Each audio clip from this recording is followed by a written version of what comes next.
Hello everyone, so today now let's look at our question 7. So question 7, you see many square, and on the denominator it's just 1 times 2, 2 times 3, 18 times 19, 19 times 20. Okay, also a kind of complex fraction problem. Maybe you see 1, 1, 2, 2, 2, 2, 3, 3, 18, 18, 19, 19, 19, 19, 20, 20. So all the numerator is the same as the denominator, and the numerator square plus together over the product of these two numbers. So how can we calculate it? Maybe you don't have any idea about that. So why not just calculate first?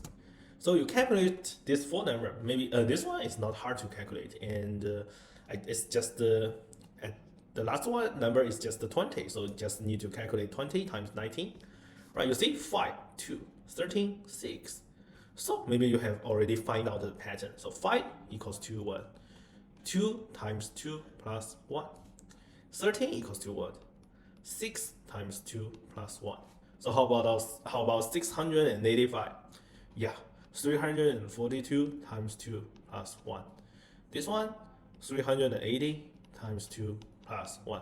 Okay, so you see all the numerator equals to 2 times the denominator n plus 1. Yeah, I like it very much, so we can rewrite it in this order. So we can write it 2 plus 1 over 2 plus 2 plus 1 over 6 plus blah blah blah plus 2, 2 plus 1 over 342 plus 2 plus 1 over 380. So you see, this one is what? Yeah, 19 times 20. And this one, 18 times 19. And 6 is 2 times 3. And this one, 1 times 2. Okay, the next step, you only need to find out how many 2 do we have, and then use the method of difference to separate this kind of fraction and calculate the sum. As our question 1 to question 6, we always use this method, right? So how many 2 do we have? You see, this one is the first group, so 1 times something. This one is the second group, so 2 times something. Yeah, this one, of course, is the 18th group, and this one is 19th group. So how many 2 do we have? Yeah, we have 19 2. And also this part, like use the method of the difference. So it is 1 minus 1 over 2 plus 1 over 2 minus 1 over 3 plus blah blah blah plus 2, 1 over 19 minus 1 over 20. So the answer is just this one. Okay, you see, very easy one. Next step, yeah, we can calculate the answer is 38 and 19 over 20. So also, this one, yeah, we just observed the answer of the result of numerator and the denominator. So can we use the general term formula? Yeah, I think also can, right? So the general term formula, you can observe the fraction and find out whether we can use n to represent this kind of number. So let me write it.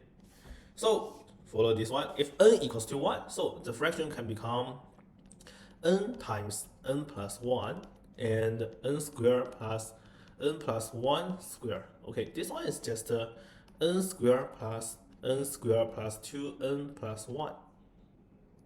And this one is n squared plus n. And you see, it will become 2n squared plus 2n plus 1 over n squared plus n. So we can rewrite it like 2 plus n times n plus 1 and 1 over that. Okay, so this kind of question, you can also observe the fraction and use the general term formula to rewrite it, and also use the method of difference to separate all the fraction and find out the sum.